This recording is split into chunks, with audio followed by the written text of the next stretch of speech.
So I know there'll be a lot of people sitting asking themselves, it sounds like, I mean, if she was flying in and out of Brazil, it sounds like she was already quite well off. I'm sitting here. I love shoes. I would love to do what she does. Talk about that part.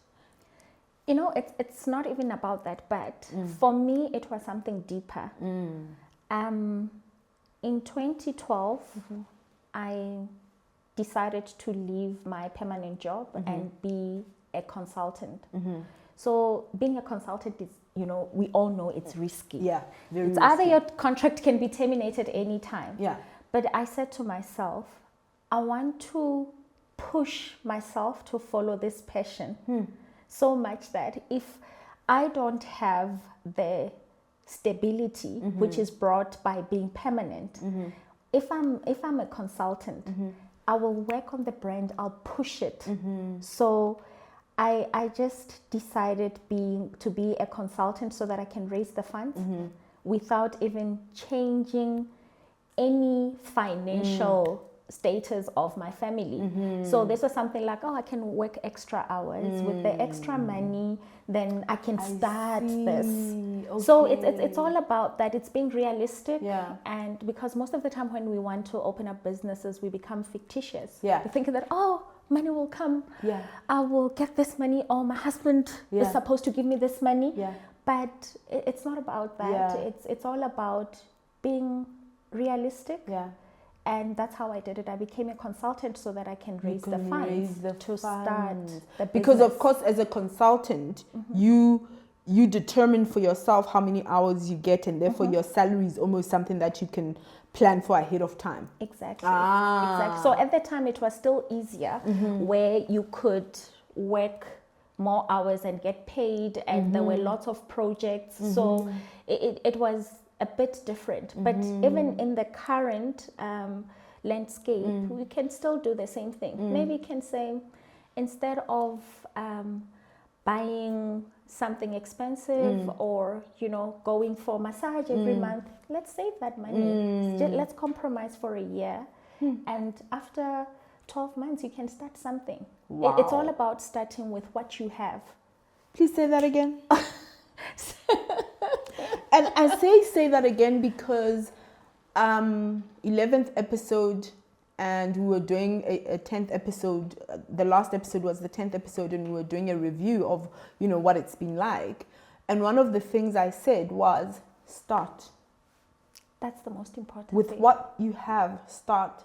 I don't have a big building, I don't have a big budget, but start. And that's what you did, right? Exactly. It's You starting started. with what I like, you know, Sure. starting with those few pairs in a suitcase. Yeah. That's all that it means. Yeah. It doesn't have to be something glamorous. You open up a store, you take a loan, you're doing all that. I believe in a business that grows.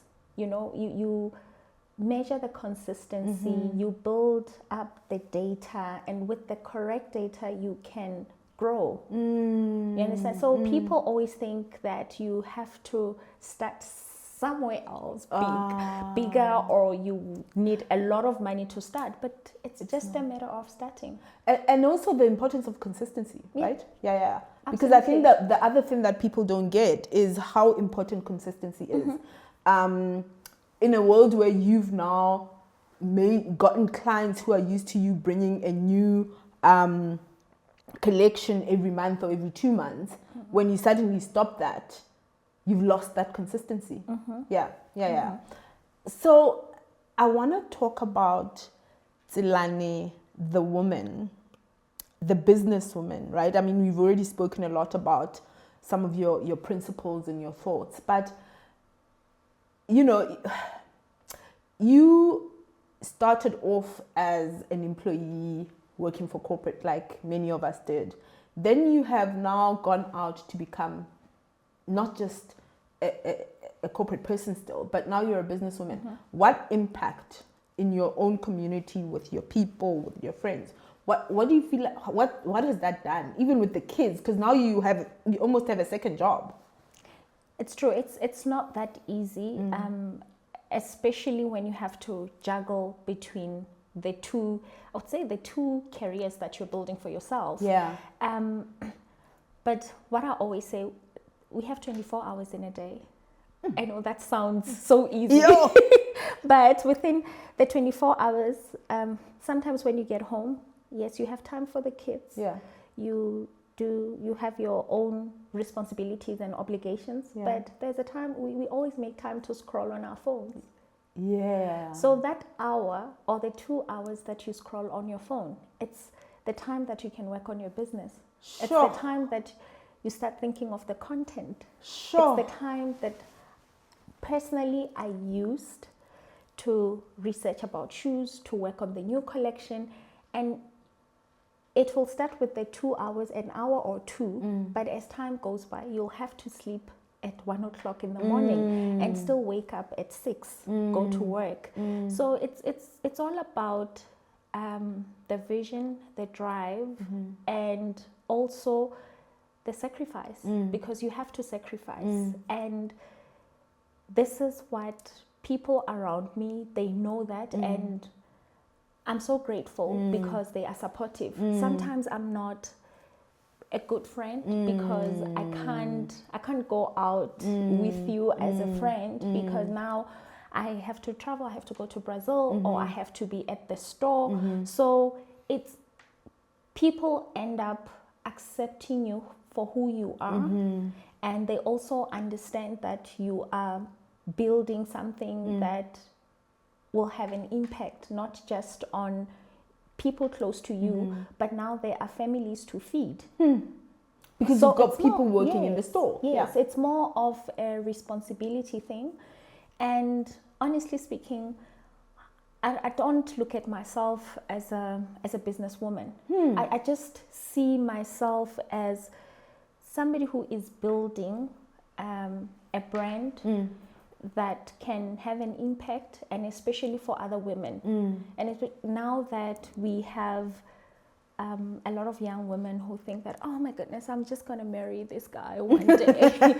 And, Very rich. Marry rich. And it's something that I say maybe through small brands like Umzee, they can change other women's perspective and mindset, and they can see that it's possible, it can be done. Absolutely. And I mean, again, going back to the partnership, which I'm so excited about, is exactly what the Fanatic mindset is about. It's what, we are all capable of so much more than we think we are, but we've got to allow ourselves the latitude to think of ourselves in that manner.